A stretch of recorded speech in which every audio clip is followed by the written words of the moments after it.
चलिए आज की क्लास स्टार्ट करते हैं। फिर आज हम लोग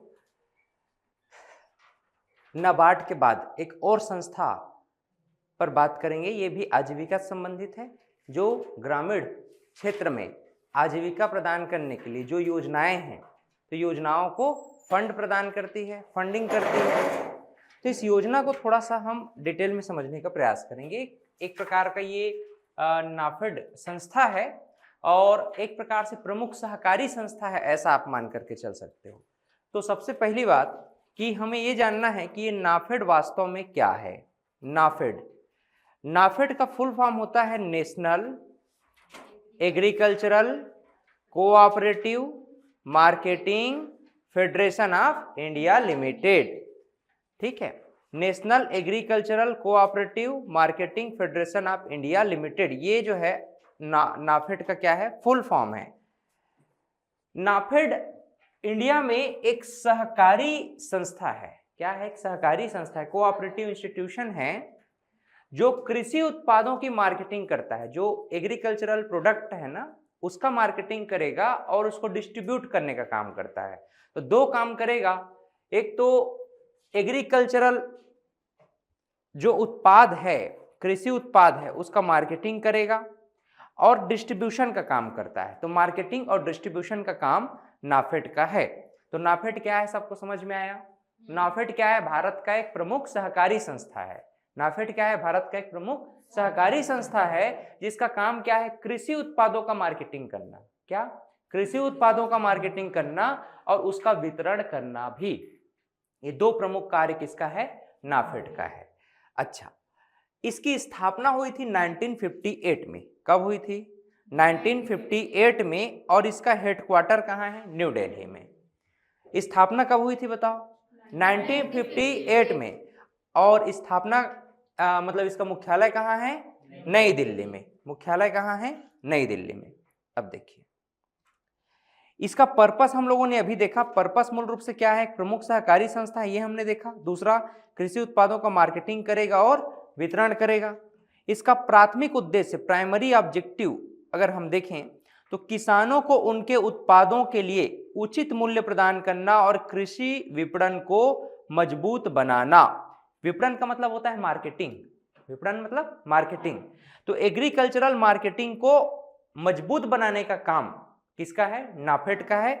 इसके लिए किसानों को ये क्या उपलब्ध करवाएंगे? एक उचित एमएसपी उपलब्ध कराएंगे, मिनिमम सपोर्ट प्राइस, न्यूनतम समर्थन मूल्य, एक उचित मूल्य उपलब्ध कराएंगे। इसका मुख्य ऑब्जेक्टिव है, मुख्य काम है। इसकी संरचना कैसे होती है? यह बहुराज्यीय सहकारी समिति है। बहुराज्यीय मतलब एक राज्य से मिलकर बन रहा है क्या? नहीं।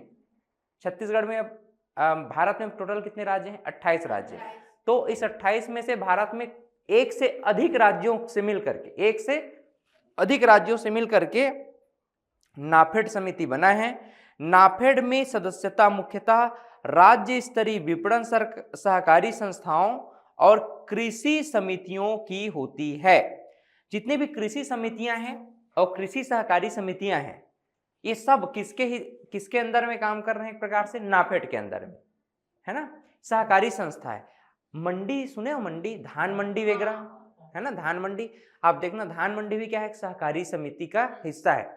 और इसके शीर्ष में कौन है भारत में? नाफेड ही है। तो नाफेड के अंदर ही काम कर रहा है कुल मिलाकर के, है ना। नाफेड की स्थापना कब हुई थी? 1958 में। कहाँ हुई थी? नई दिल्ली में। और नाफेड का मुख्य काम क्या होता है? किसानों को उचित मूल्य उपलब्ध कराना, मार्केटिंग और विपणन जैसी सुविधाओं को मुहैया कराना। इसका प्राइमरी ऑब्जेक्टिव हम लोगों ने क्या पढ़ा कि भाई किसानों को उनके उत्पादों के लिए एमएसपी प्रदान करेगा, और दूसरा कृषि विपणन को मजबूत बनाएगा। तीसरा, ये एक राज्य से मिलकर नहीं, कई राज्यों से मिलकर के बना, इसी नाम से इसको हमने क्या कहा? बहुराज्यीय सहकारी समिति कहा।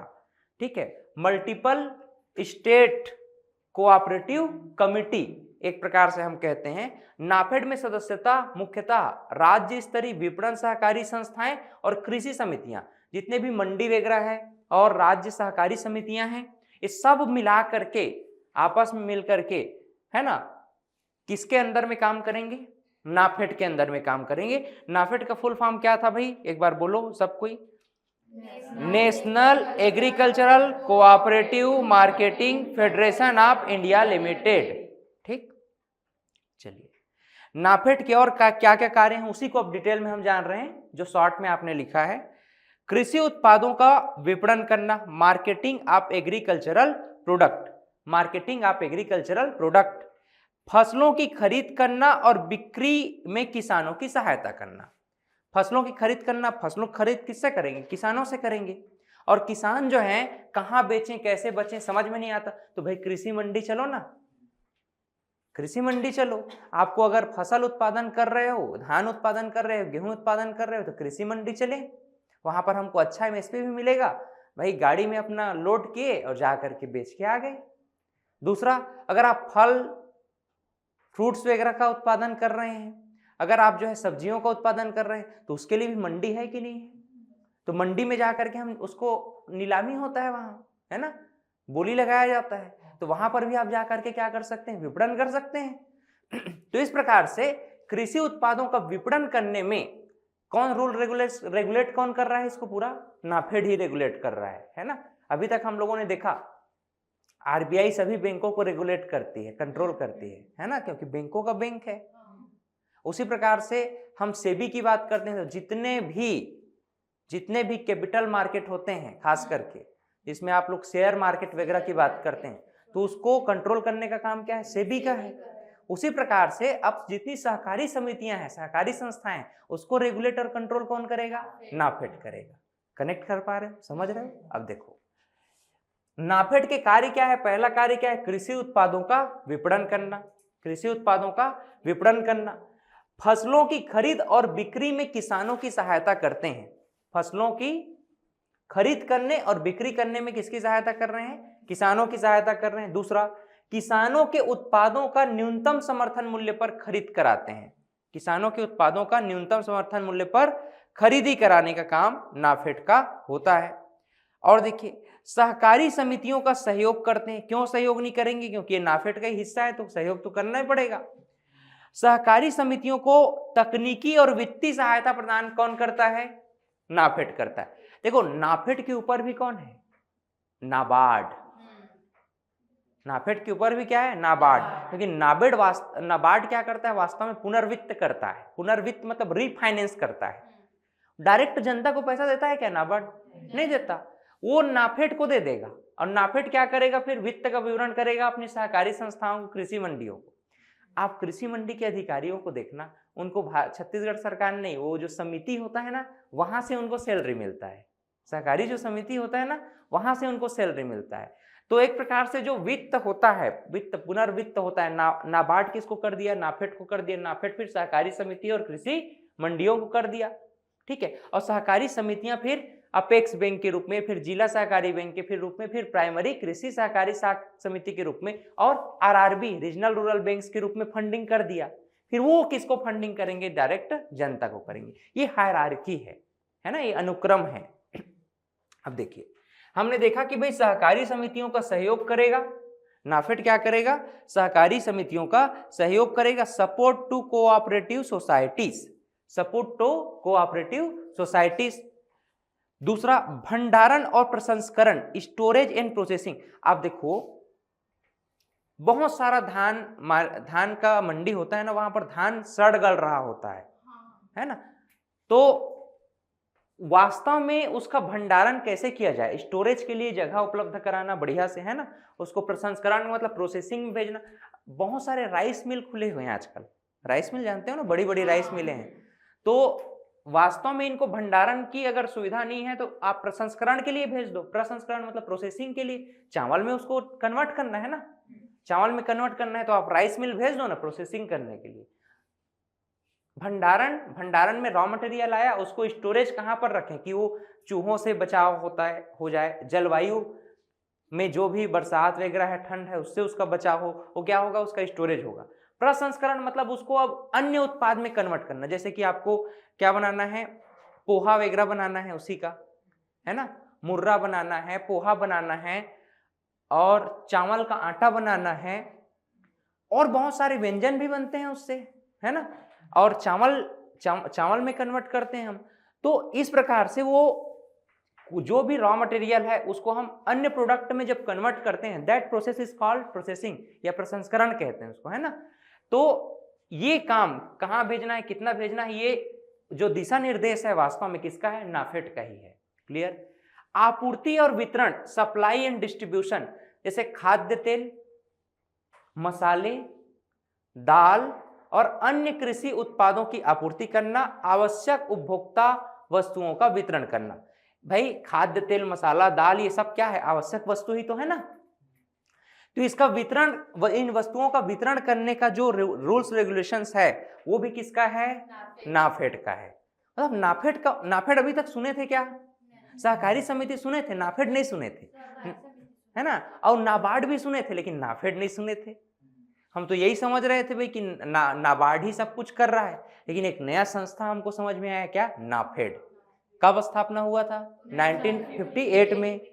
हेडक्वार्टर कहाँ है, नई दिल्ली में है। Very good. अब देखो, इंपोर्ट एक्सपोर्ट करने का काम अंतरराष्ट्रीय स्तर पे अगर इंपोर्ट एक्सपोर्ट करना है तो किसके थ्रू होगा, नाफेड के थ्रू होगा। किसके थ्रू होगा, नाफेड के थ्रू होगा। ठीक है।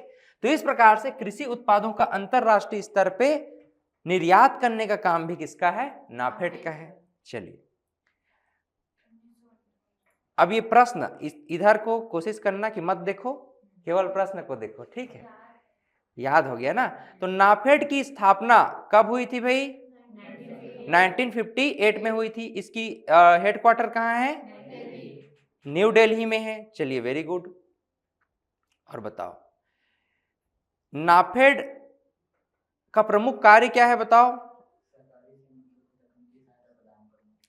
सहकारी समितियों को तकनीकी सहायता प्रदान करना और मार्केटिंग करना, वितरण करना, ये एक प्रमुख काम है। अब बाकी चीजें तो है नहीं, तो ऑप्शन ए इसमें सही होगा।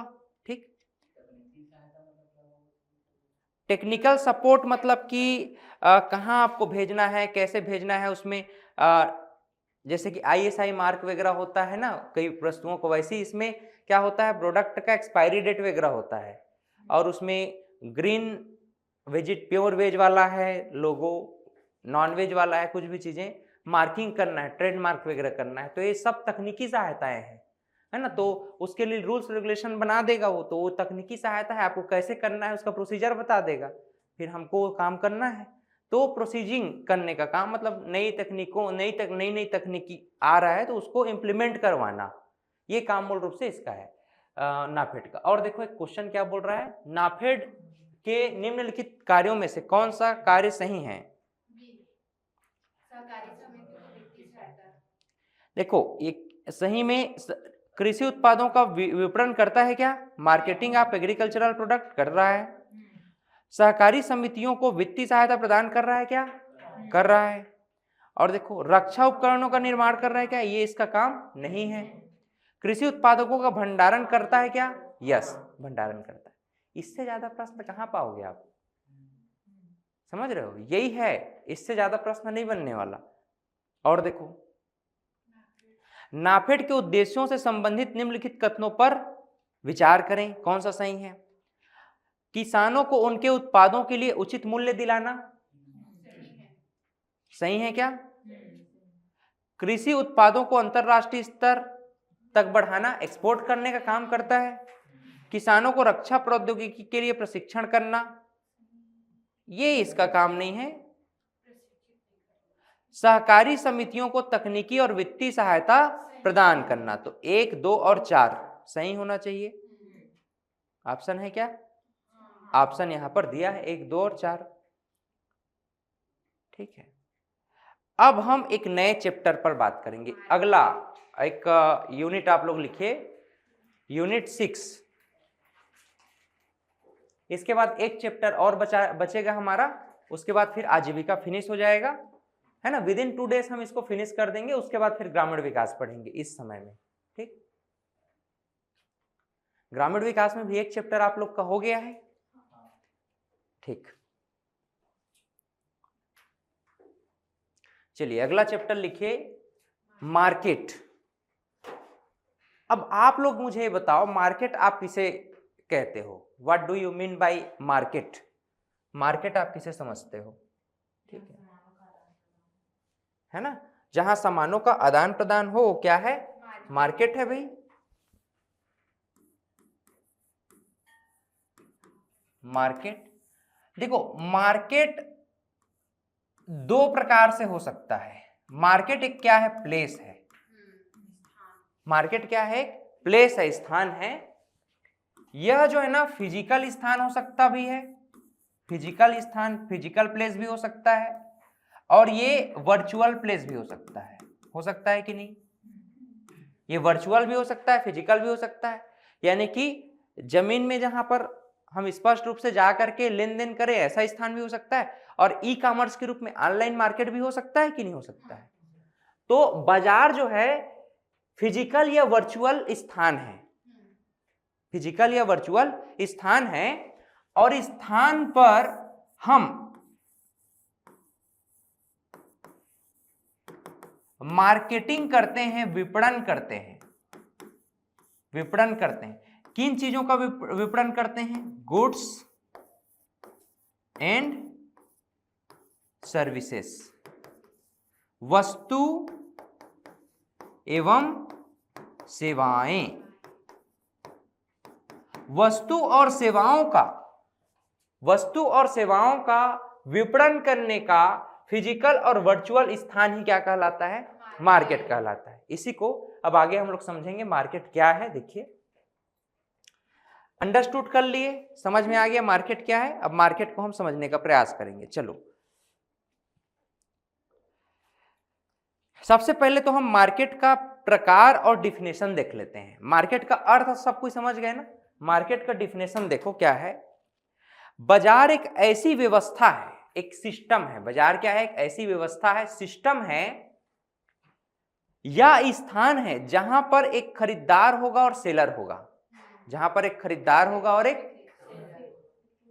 विक्रेता और विक्रेता, हिंदी में कहें तो क्रेता और विक्रेता, अंग्रेजी में बायर एंड सेलर होगा। बाजार क्या है, एक व्यवस्था है। बाजार क्या है, एक सिस्टम है। बाजार क्या है, एक सिस्टम है। देखो, अब इसको ऐसे भी हम समझ सकते हैं, मार्केट एक प्रकार का क्या है, सिस्टम है। Very good. मार्केट क्या है, एक सिस्टम है, या सिस्टम के अलावा हम कह सकते हैं इसको प्लेस है। मार्केट एक सिस्टम है या प्लेस है, और इस प्लेस में एक तो एक सेलर होंगे और एक बायर होंगे। सेलर और बायर होंगे। तो बाजार एक व्यवस्था है या स्थान है। बाजार एक व्यवस्था है या स्थान है जहां पर खरीदार और विक्रेता सामानों का, जहां पर खरीदार और विक्रेता सामानों का एक्सचेंज करेंगे। क्या करेंगे, एक्सचेंज का मतलब होता है लेन देन। एक्सचेंज का मतलब लेन देन। लेकिन आजकल एक्सचेंज का माध्यम क्या है, पैसा। एक्सचेंज का मीडियम क्या हो जाएगा आजकल वर्तमान में, मीडियम है रुपीस, या पैसा, या वेल्थ, या धन, हमारा money. Exactly that word is very good, money है ना। तो मार्केट क्या है भाई, मार्केट एक प्लेस है या सिस्टम है जहां पर एक सेलर है और बायर है। सेलर और बायर एक्सचेंज करेंगे, लेन देन करेंगे किसका, वस्तु और सेवाओं का। वस्तु और सेवाओं का किसके माध्यम से, मनी के माध्यम से। तो वह मनी के माध्यम से ऐसा एक स्थान या सिस्टम या व्यवस्था जहां पर सेलर और बायर वस्तु और सेवाओं का लेन देन करते हैं, वह स्थान क्या कहलाता है, बाजार कहलाता है। और ये बाजार जो है दो प्रकार का हो सकता है। एक तो भौतिक स्थान हो सकता है, इसको हम फिजिकल प्लेस कहते हैं, और दूसरा वर्चुअल स्थान हो सकता है, आभासी स्थान या ऑनलाइन ई कॉमर्स के आधार पर हो सकता है। इसको हम वर्चुअल स्थान भी कहते हैं, वर्चुअल प्लेस भी कहते हैं। तो दो प्रकार का प्लेस होता है, एक फिजिकल प्लेस हो सकता है भौतिक स्थान, या वर्चुअल प्लेस हो सकता है, ऑनलाइन मार्केट हो सकता है। ठीक है, तो इस प्रकार से हम बाजार को समझने का प्रयास करते हैं। यहां तक सबको समझ में आ गया? बाजार क्या है, भूलोगे क्या? Very good. बाजार क्या है, चलो बताओ।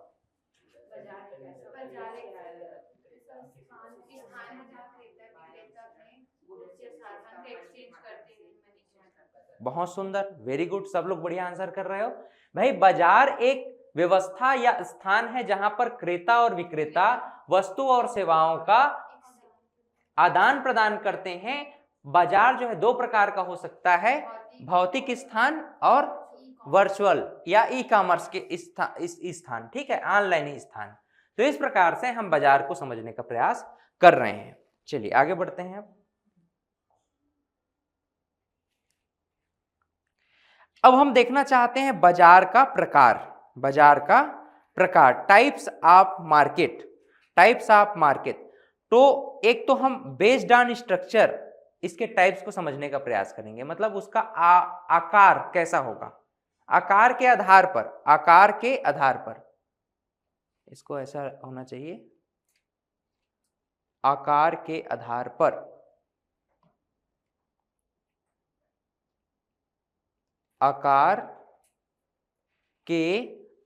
पर विभाजन। तो आकार के आधार पर विभाजन हम देखना चाह रहे हैं। सबसे पहले देखेंगे लोकल मार्केट। सबसे पहले क्या होता है, लोकल मार्केट में जाओ ना, मिल जाएगा, ऐसा बोलते हैं कि नहीं बोलते हैं? लोकल मार्केट क्या है, या छोटे स्तर पर काम करता है जहां स्थानीय स्तर पर उत्पादों का आदान प्रदान होता है। स्थानीय स्तर पर उत्पादों का आदान प्रदान, ऐसे छोटे स्तर पर जो मार्केट होता है, इसको हम लोग क्या मार्केट कहेंगे भाई? स्थानीय बाजार कहेंगे। क्या कहेंगे? स्थानीय बाजार कहेंगे। अच्छा, और देखिए इसके बाद, जस्ट मिनट, है ना। तो देखिए आकार के आधार पर बाजार का विभाजन हम देखना चाह रहे हैं भाई। आकार के आधार पर विभाजन, तो सबसे पहला क्या है, स्थानीय बाजार है, लोकल मार्केट। यह छोटे स्तर पर काम करता है जहां स्थानीय स्तर पर उत्पादों का आदान प्रदान हो सकता है, जैसे कि गांव या कस्बे का मंडी। क्या है, स्थानीय बाजार का एग्जाम्पल है। दूसरा प्रकार है इसी में, आकार के आधार पर देख रहे हैं ना, कस्बा मतलब देखो तहसील वगैरह जो होता है ना, एक तो गांव हो गया, गांव के बाद तहसील वगैरह जहां पर, या पंचायत आप कह सकते हो जहां पर बड़ा गांव, जैसे कि नगर पंचायत वगैरह हो गया, है ना। तो वो क्या है, गांव, कई ठो गांव मिलकर के बनता है, थोड़ा सा बड़ा हो जाता है कस्बा, और कस्बा से फिर शहर बनता है, बहुत सारे कस्बे आपस में मिले शहर, फिर शहर से महाशहर, महानगर बोलते हैं, है ना। तो महानगर का पॉपुलेशन बहुत अधिक होता है। अपने यहाँ तो महानगर है ही नहीं, जैसे बेंगलोर वगैरह आप चले जाओ, बेंगलोर जो है महानगर है ना, मुंबई महानगर है, कोलकाता महानगर है, दिल्ली महानगर है। तो वो मतलब बहुत सारे नगर मिलकर के क्या बन गए, महानगर बन गए, एक साथ जुड़ते चले गए। राष्ट्रीय बाजार दूसरा, इसी में क्या है, आकार के आधार पर देख रहे हैं अभी तक हम लोग, है ना। तो आकार के आधार पर दूसरा प्रकार क्या है, राष्ट्रीय बाजार। यह पूरे देश स्तर पर उत्पादों और सेवाओं की बिक्री खरीद करता है। एग्जाम्पल, अनाज, कपड़े आदि का घरेलू व्यापार। ये जो है राष्ट्रीय स्तर पर, नेशनल स्तर पर मार्केट कहलाता है, नेशनल मार्केट या राष्ट्रीय बाजार कहलाता है। समझ में आ रहा है? अच्छा, इसके बाद देखिए इंटरनेशनल मार्केट यानी अंतरराष्ट्रीय बाजार। तीसरा क्या है, इंटरनेशनल मार्केट या अंतरराष्ट्रीय बाजार। विभिन्न देशों के बीच उत्पादों और सेवाओं का आदान प्रदान करना, ये अंतरराष्ट्रीय बाजार का काम है। अंतरराष्ट्रीय बाजार में हम लोग क्या करते हैं, नेशनल नहीं इंटरनेशनल लेवल पे गुड्स एंड सर्विसेज का इंपोर्ट भी करते हैं और एक्सपोर्ट भी करते हैं। तो ये क्या कहलाएगा, अंतरराष्ट्रीय। सीधी सी बात है, अपने देश से बाहर आप व्यापार करोगे तो अंतरराष्ट्रीय होगा, देश के भीतर करोगे तो क्या होगा, राष्ट्रीय होगा। अमूल दूध जो है देश के कोने कोने में पहुंच रहा है तो राष्ट्रीय बाजार के स्तर पे काम कर रहा है ना। हम मसालों को अन्य देश में भेज रहे हैं तो अंतरराष्ट्रीय स्तर पे बाजार हुआ, है कि नहीं? यही होता है। तो निर्यात और आयात का जो व्यापार है इंटरनेशनल लेवल पे, वो क्या होगा, इंपोर्ट एक्सपोर्ट। वैसे भी हम आयात निर्यात का टर्म का उपयोग इंटरनेशनल लेवल पे अधिक करते हैं। पहले राजा महाराजाओं का युग था तो उस समय आप इंपोर्ट एक्सपोर्ट बोल सकते थे, क्योंकि अलग अलग राज्य अलग अलग था, है ना। भारत जो अलग अलग राज्यों में बटा था, संघ नहीं था। अब हम भारत क्या है, एक संघ की तरह काम करते हैं ना, फेडरेशन, यूनियन शब्द का उपयोग हम लोग करते हैं। वस्तु के आधार पर, अब अभी तक हम लोगों ने आकार के आधार पर बाजार देखा। आकार के आधार पर कितने बाजार देखे आपने? 3। पहला स्थानीय बाजार, लोकल मार्केट, दूसरा नेशनल मार्केट, फिर international market. Local, national, international, local, national, international, 3 प्रकार का आकार के आधार पर। अब हम लोग क्या देखेंगे, वस्तु के आधार पर market, based on goods, based on goods. वस्तु के आधार पर, वस्तु के आधार पर बाजार के प्रकार, वस्तु के आधार पर बाजार के प्रकार। तो वस्तु के आधार पर सबसे पहला जो बाजार है उसे हम कंज्यूमर मार्केट कहते हैं। क्या कहते हैं? Consumer market. कंज्यूमर मार्केट, इसे हम उपभोक्ता बाजार कहते हैं। क्या बोलते हैं भाई? उपभोक्ता बाजार। उपभोक्ता बाजार द्वारा अंतिम उपयोग के लिए सामान खरीदे जाते हैं, जैसे किराने का सामान या कपड़े। अंतिम उपयोग करना है, मतलब कि वो उसकी एकदम अंतिम जरूरत ही है। आलू खत्म हो गया, कैसे बनेगा खाना? मिर्चीच नहीं है, नमकीच नहीं है, घर में मार डालेंगे, जाओ नमक लेके आओ, ऐसे करके, है कि नहीं? तो नमक चाहिए ही चाहिए भाई, मसाले चाहिए ही चाहिए। जीरा नहीं रहेगा तो कैसे तड़का लगाओगे आप? सूखा मिर्चा नहीं रहेगा तो, है कि नहीं? तो सूखी मिर्ची चाहिए, जीरा चाहिए, नमक चाहिए, खाने के लिए सब एसेंशियल चीज है कि नहीं? तो उपभोक्ता बाजार क्या है? उपभोक्ताओं द्वारा अंतिम उपयोग। अंतिम उपयोग का मतलब समझ रहे, सबसे नेसेसरी है, उसके बिना काम नहीं चल सकता। साबुन चाहिए, सोडा चाहिए, सर्फ चाहिए, है कि नहीं? तो क्या है उपभोक्ता बाजार? कंज्यूमर मार्केट क्या है? उपभोक्ता के अंतिम उपयोग के लिए जो सामान खरीदे जाते हैं, ये जो है लोकल मार्केट की तरह है एक प्रकार से। सामान, किराने का सामान, कपड़ा इत्यादि, ये क्या है? मूल रूप से उपभोक्ता बाजार का एग्जाम्पल है। समझ रहे हो कि नहीं? ये किस आधार पर हो रहा है? वस्तु के आधार पर हम प्रकार पढ़ रहे हैं बाजार का।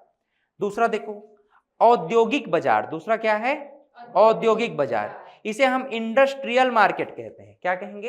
इंडस्ट्रियल मार्केट, यानी औद्योगिक बाजार। औद्योगिक बाजार ऐसी जगह है जहां उत्पादन के लिए कच्चे माल या मशीनरी बेची जाती है। ऐसी जगह जहां पर उत्पादन के लिए कच्चे माल या मशीनरीज बेची जाती हैं। ठीक, अब कच्चा माल, अब स्टील प्लांट में उसको जो है रॉ मटेरियल चाहिए कि नहीं चाहिए? तो स्टील प्लांट के लिए वो रॉ मटेरियल किसी अन्य एजेंसी से लेकर के आता है, तो क्या हुआ? बिजनेस टू बिजनेस मॉडल पे काम कर रहा है। वो रॉ मटेरियल कहीं अन्य जगह से लेकर के आ रहा है। उपभोक्ता, कंज्यूमर जहां पर अंतिम रूप से खरीद रहा है, वो कंज्यूमर मार्केट हो गया। लेकिन ये एक प्रकार से कैसे मॉडल पर काम कर रहे हो? औद्योगिक बाजार बिजनेस टू बिजनेस मॉडल पर काम कर रहा है ना। यानी ऐसी जगह जहां उत्पादन के लिए कच्चे माल या मशीनरीज बेची जाती हैं, जैसे लोहे के लिए स्टील की बिक्री, ये क्या है? एक प्रकार का औद्योगिक बाजार है। इसे हम इंडस्ट्रियल मार्केट कहते हैं, इसे इंडस्ट्रियल मार्केट कहते हैं। और देखिए तीसरा है कृषि बाजार, इसे हम एग्रीकल्चरल मार्केट कहते हैं। क्या कहेंगे? Agricultural market. एग्रीकल्चरल मार्केट ये मुख्य रूप से कृषि उत्पादों पर निर्भर करता है। कृषि उत्पादों पर निर्भर करता है, जैसे कि मंडी में अनाज और सब्जियों की बिक्री, मंडियों में अनाज और सब्जियों की बिक्री। तो ये मूल रूप से एग्रीकल्चर मार्केट है। अभी तक हम लोगों ने 2 प्रकार से पढ़ा, एक तो आकार के आधार पर मार्केट पढ़ लिया और वस्तु के आधार पर मार्केट पढ़ा। वस्तु के आधार पर 3 प्रकार के मार्केट है। वस्तु के आधार पर 3 प्रकार का मार्केट, बोलो। पहला उपभोक्ता, औद्योगिक और तीसरा कृषि के आधार पर। पहला कंज्यूमर बेस्ड, दूसरा इंडस्ट्रियल बेस्ड और तीसरा एग्रीकल्चरल बेस्ड। ठीक है, समझ में आ गया? तो एग्रीकल्चरल, इंडस्ट्रियल और कंज्यूमर, ये गुड्स के आधार पर आप लोगों ने पढ़ा। एक प्रकार से इसको आप कैसे बोल सकते हो? CIA बोल सकते हो। क्या बोल सकते हो? CIA। C means consumer, I means industrial, A means agricultural, CIA। G means goods, goods के आधार पर GCIA, GCIA मतलब गुड्स के आधार पर हम 3 प्रकार का देख रहे हैं, कंज्यूमर, इंडस्ट्रियल और एग्रीकल्चर। क्लियर है? चलिए इसके बाद हम देखेंगे based on competition. Based on competition यानी प्रतिस्पर्धा के आधार पर बाजार, प्रतिस्पर्धा के आधार पर बाजार। पहला इसमें जो बाजार है वह है परफेक्ट कंपटीशन, पूर्ण प्रतियोगिता बाजार, पूर्ण प्रतियोगिता बाजार। यहां बहुत सारे विक्रेता और खरीदार होते हैं और सभी सामान को समान जानकारी प्राप्त होती है। बहुत सारे विक्रेता होंगे, खरीदार होंगे और सभी सामान को समान जानकारी और सभी को सामान की समान जानकारी होती है। उत्पाद की कीमत मांग और आपूर्ति पर निर्भर करता है कि वह बाजार में किस तरह से बिक्री होगा। कोई एक प्रोडक्ट है, ठीक है, उस प्रोडक्ट को पूर्ण प्रतियोगिता बाजार में, परफेक्ट कंपटीशन एग्जाम में क्या होगा, क्रेता और विक्रेता दोनों को ही पता है कि आलू का 40 रुपए किलो चल रहा है, सीधी सी बात है ना। अब आलू का मतलब कई बार ऐसा होता है ना कि अब पूजा पाठ वाला ही समय आ गया, तो अब केला और सेब का क्या है, प्रसाद बनाना है। मार्केट को भी पता है, हर किसी को पता है कि इसका 40 रुपया दर्जन था। अब जो है नवरात्रि का समय है, तो अब ये 90 रुपया कर दो। अब 90 रुपये नहीं कर रहा है, सब दुकानदार कितने कर दिए, 90 रुपए कर दिए। सब 90 रुपए में बेचेंगे भाई, ऐसे करके एकजुट हो गए। सबको पता है, लेकिन खरीदारों को भी पता है कि 40 रुपये था, अब 90 रुपया हो गया।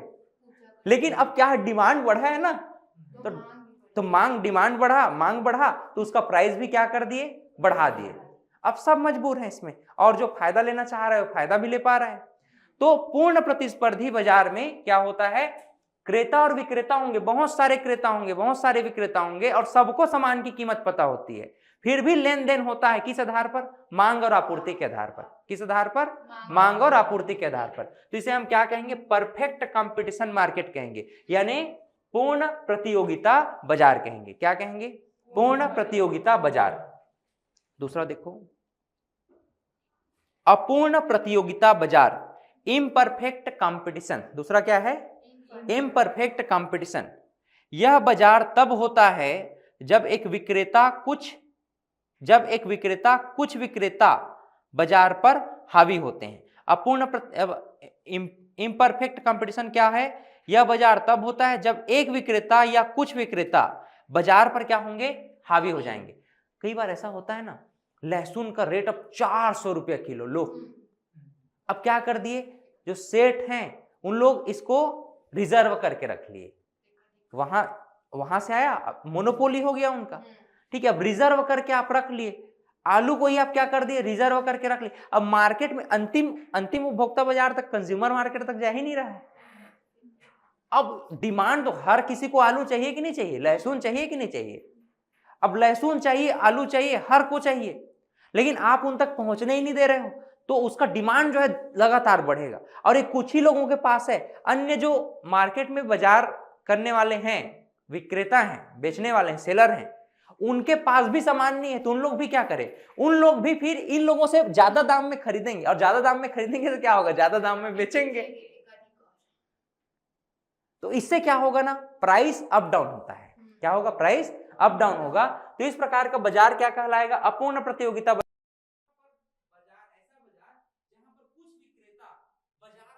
क्योंकि उन्हीं के पास बस सामान अवेलेबल है। कोई ऐसा प्रोडक्ट है, यूनिक प्रोडक्ट, जो केवल एक ही दुकान में मिलता है, बाकी दुकान में नहीं मिलता, वो क्योंकि मांग तो हर किसी को है ना, और वो मिल रहा है केवल एक ही जगह, कि नहीं बनेगा, तानाशाह बन जाएगा। तो इस प्रकार से अपूर्ण प्रतियोगिता क्या है, इम्परफेक्ट क्या होता है, बाजार की ऐसी व्यवस्था जहां पर कुछ ही सेलर बाजार पर हावी हो जाते हैं, ऐसी बाजार क्या कहलाएगी, इम्परफेक्ट कंपटीशन मार्केट कहलाएगा, या अपूर्ण प्रतियोगिता बाजार कहलाएगा। कनेक्ट कर लिए, समझ में आ गया। इसे हम, हाँ देखो उदाहरण में दिया है, एकाधिकार और एकाधिकारवादी प्रतियोगिता यहां पर हमको देखने को मिलती है। मोनोपोलिटिक्स कंपटीशन या मोनोपोली समझ में आता है, बाजार में एकाधिकार हमको समझ में आता है। उदाहरण के लिए एक बात समझना, सर्विस सेक्टर में मैं समझाने का प्रयास कर रहा हूं।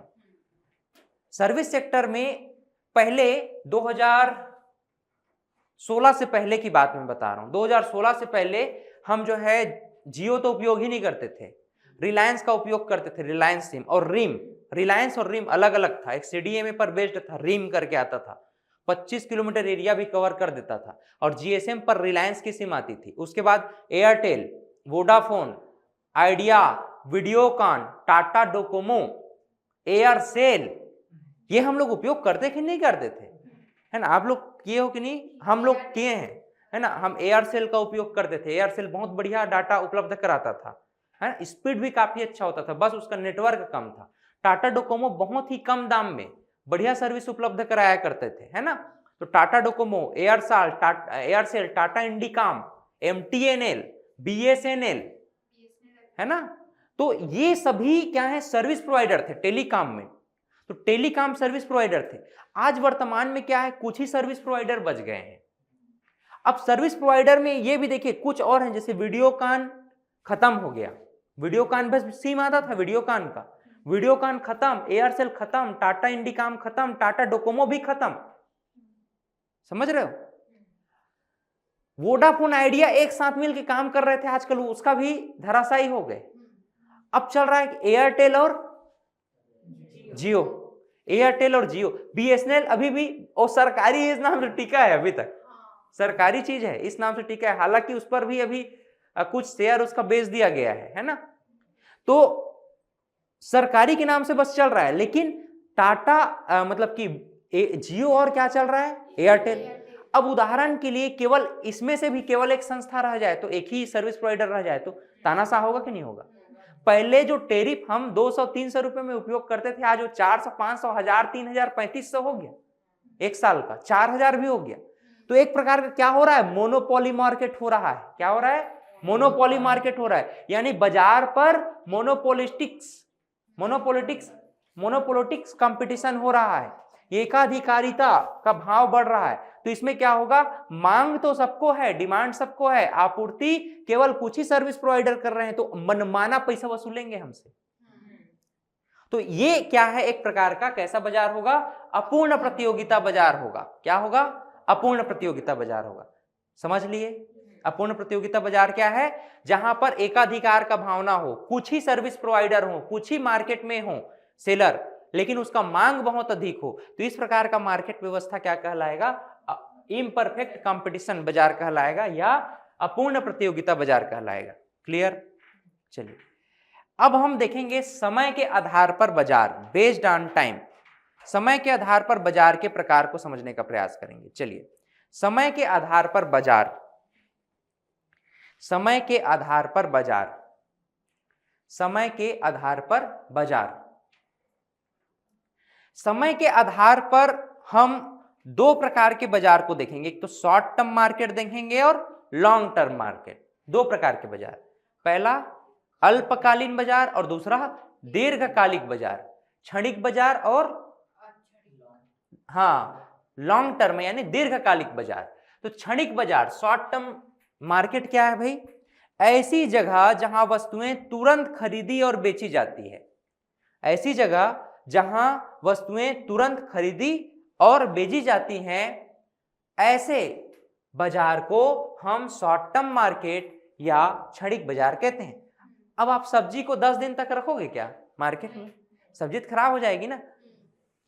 फल जो है क्षणिक समय के लिए है,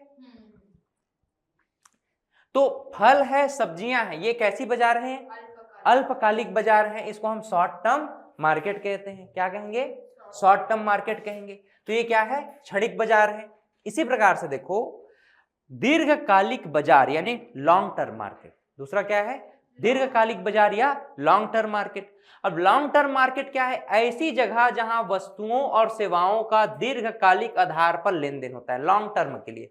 जैसे कि मशीनरीज और उपकरण, मशीनरीज हैं, उपकरण हैं। मोबाइल जो है लंबे समय से बिक ही रहा है, नए नए मॉडल बस आ रहे हैं, लेकिन मोबाइल बिक रहा है कि नहीं, या पैनल बिकने लग गया है, लाइट वगैरह बिकने लग गया है, मोबाइल बिकने लग गया है, चेयर बिकने लग गया है, घर में जो उपकरण है वो सब बिकने लग गए। तो क्या है, लॉन्ग टर्म मार्केट क्या है ना, जिसका लॉन्ग टर्म, अब गाड़ियां ही देख लो, कार, मोटरसाइकिल, भले से मॉडल चेंज हो रहा है लेकिन गाड़ियां तो बिक रही है ना, लंबे समय से बिक रही हैं। तो दीर्घकालिक बाजार में लॉन्ग टर्म मार्केट क्या होता है, एक ऐसा बाजार है जहां पर वस्तु और सेवाओं का दीर्घकालिक आधार पर लेन देन होता है। आज हम टेलीकॉम कंपनी की भी बात करते हैं, तो मोबाइल कंपनी, बैंकिंग सेवाएं, ये लॉन्ग टर्म मार्केट है कि नहीं, बैंकिंग सेवाएं लॉन्ग टर्म मार्केट है, बैंकिंग सेवाएं लॉन्ग टर्म मार्केट है। इसके अलावा टेलीकॉम लॉन्ग टर्म मार्केट है। जो हेल्थ केयर सिस्टम है वो क्या है, लॉन्ग टर्म मार्केट है एक प्रकार से, एजुकेशन भी एक प्रकार से क्या है, लॉन्ग टर्म सेवाएं हैं, लॉन्ग टर्म सेवाएं हैं कि नहीं।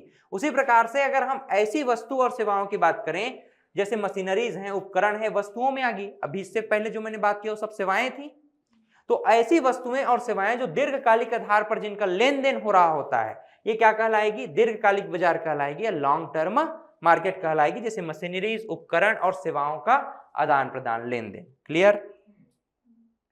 अब देखो based on transaction, based on transaction, based on transaction के आधार पर भी बाजार होते हैं।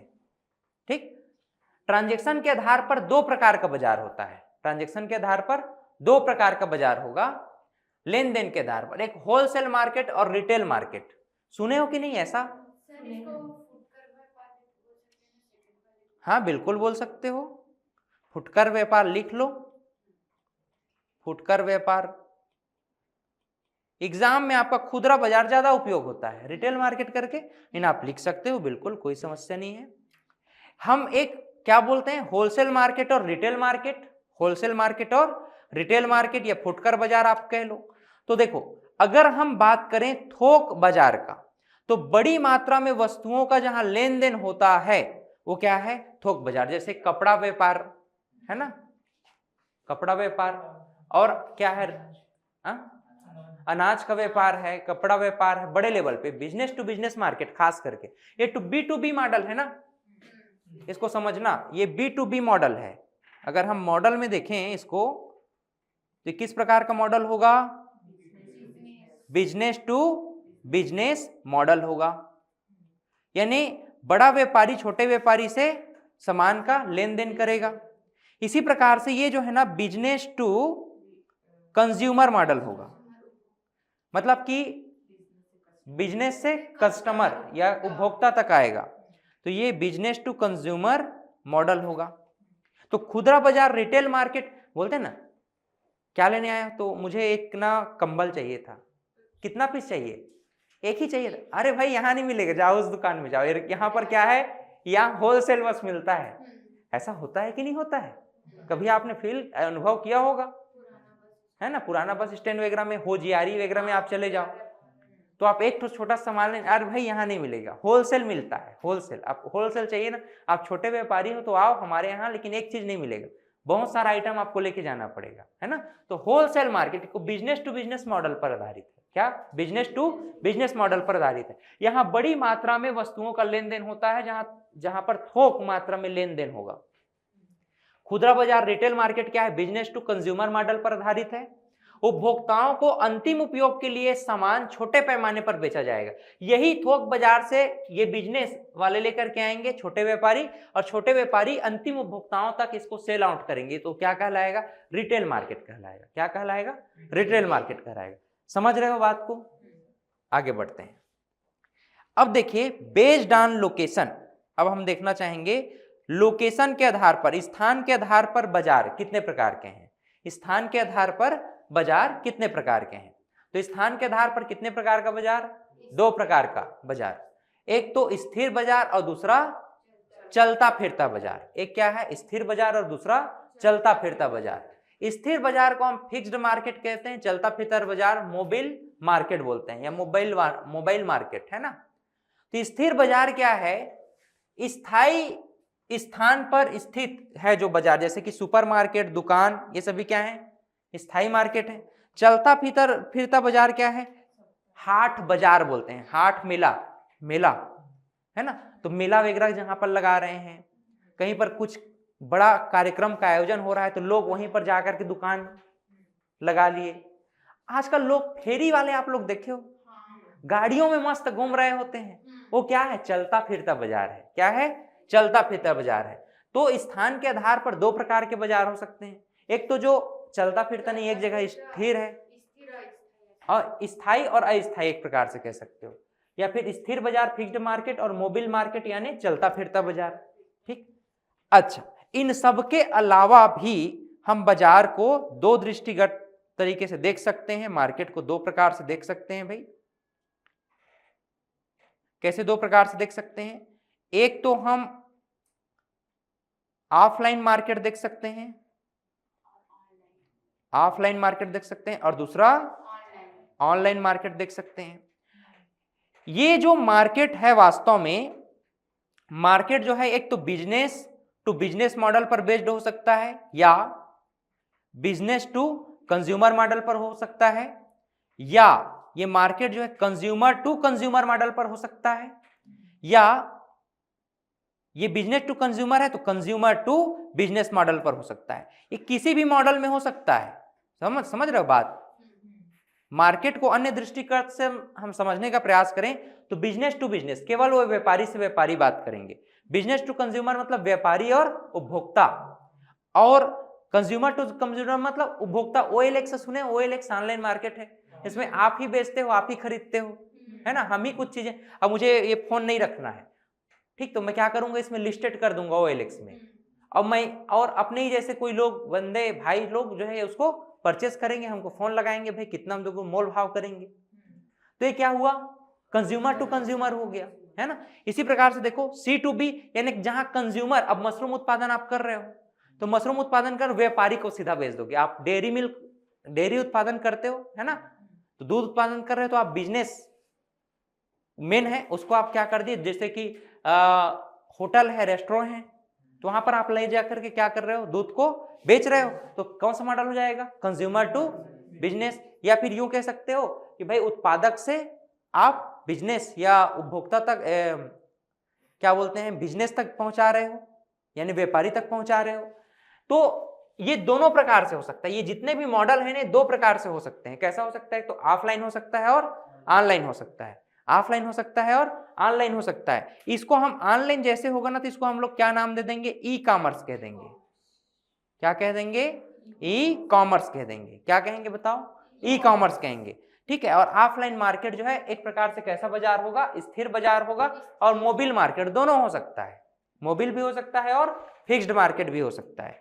तो ये बात समझ में आ गया सबको, बाजार क्या होते हैं, किस प्रकार से होता है। इसमें और मैं डिटेल नहीं जा रहा हूं, फिर उसमें ट्रांजैक्शन तक पहुंच जाएंगे फिर हम लोग, है ना। तो ऑनलाइन भी वही बाजार ही है, वस्तु का लेन देन हो रहा है ना। तो ये सब चीज है। चलो, बाजार से संबंधित कुछ MCQs हैं, इसको हम लोग कवर कर लेते हैं, फिर आज का क्लास ओवर करेंगे। बाजार का सही परिभाषा क्या है बताना है आपको, है ना। चलिए ऑप्शन इसको पढ़िए। यह एक स्थान जहां केवल शब्द आया मतलब तो खत्म हो गया। ये ऐसी व्यवस्था जहां वस्तु और सेवाओं का आदान प्रदान होता है, ये सही लग रहा है। और यहां पर भी केवल है, यहां पर भी केवल है, इन सबको काट दो। ये एक्सट्रीम वर्ड कहे जाते हैं, केवल शब्द जो है एक्सट्रीम वर्ड कहे जाते हैं। तो 90% जगहों में ऐसे प्रश्न जो है गलत होते हैं। अब इसको पैटर्न मत मान लेना, क्योंकि 10% जगहों में सही भी होते हैं ना, लेकिन 90% जगहों में ये एक्सट्रीम वर्ड कहे जाते हैं, मतलब कि ये बहुत ही ज्यादा लेवल पे इसको बोला जा रहा है।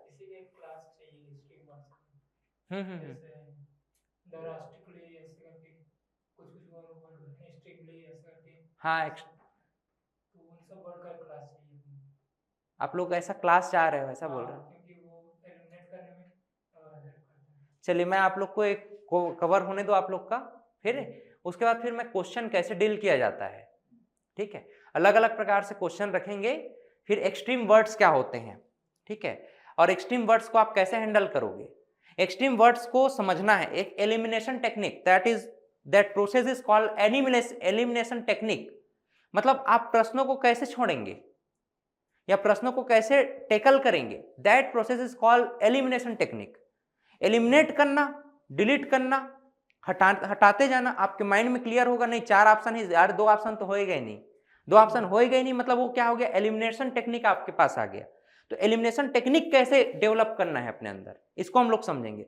और एलिमिनेशन टेक्निक डेवलप करने के लिए सबसे पहली बात तो आपको सब्जेक्ट का ज्ञान होना चाहिए, एक थॉरली नॉलेज होना चाहिए। कहीं ना कहीं आप चीजों को पढ़े रहोगे तभी ना आपके माइंड में आएगा, नहीं मुझे शायद कहीं पढ़ा हूं, ये चीज तो नहीं होना चाहिए, ये मुझे नहीं लग रहा है। तो आपने क्या किया, ऑप्शन को डिलीट करते गए, that process is elimination technique. उसी में ही एक्सट्रीम वर्ड आते हैं, उन एक्सट्रीम वर्ड्स को भी आपको अपने एज पर योर नॉलेज उसको टेकल करना होता है, समझना होता है। मैं रणनीति बताऊंगा, चिंता मत करो, बाद में जैसे ही हम लोग का कोर्स कंप्लीट होगा तो आप लोग के लिए सेपरेट मैं वो क्लास भी प्रोवाइड कराऊंगा कि हमको प्रश्नों को कैसे टेकल करना चाहिए, है ना। चलिए आगे बढ़ते हैं। बाजार यानी मार्केट का सही परिभाषा क्या है?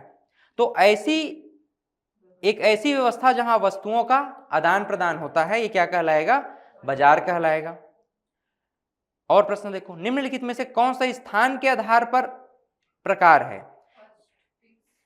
तो ये देखो, स्थिर बाजार और मोबिल मार्केट, स्थिर बाजार और मोबिल मार्केट, चलता फिरता बाजार, ये इसका प्रकार है भाई। पूर्ण प्रतियोगिता के आधार पर विशेषता क्या है भाई इसका? केवल एक विक्रेता होता है, गलत है। उत्पादों की विभिन्नता नहीं, विक्रेता और खरीदार की संख्या अधिक होती है। विक्रेता एक है, खरीदार अधिक हो गए, है ना, मतलब विक्रेता हैं और खरीदार अधिक हैं, ऐसा होना चाहिए। तो इसमें क्या है, ये पूर्ण प्रतियोगिता, वो तो अपूर्ण प्रतियोगिता हो जाएगा वैसे में, है ना, मोनोपोली हो जाएगा। तो ऑप्शन सी यहां पर क्या होगा? सही है। थोक बाजार का मुख्य उद्देश्य क्या होता है भाई? उत्पादों की बड़ी मात्रा में बेचना, उत्पादों को बड़ी मात्रा में बेचना क्या है? थोक बाजार है, होलसेल मार्केट है। निम्नलिखित में से कौन सा प्रतिस्पर्धा बाजार का एक प्रकार नहीं है? प्रतिस्पर्धा बाजार में आप देखो, स्थानीय जो बाजार है ये नहीं है, बाकी पूर्ण प्रतियोगिता बाजार भी क्या है? एक प्रतिस्पर्धा पर आधारित है। अपूर्ण भी इसी का है। एकाधिकार मोनोपोली तो इसी में आएगा, अपूर्ण में। तो तीनों टर्म तो लगभग एक ही है।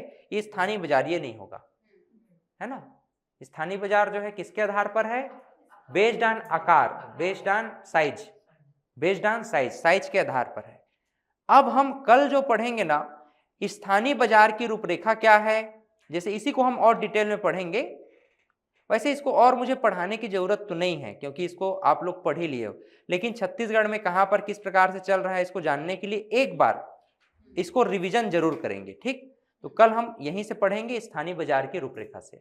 आज के लिए इतना ही रखें, फिर और पढ़ोगे? इतना ही रखते हैं, है ना।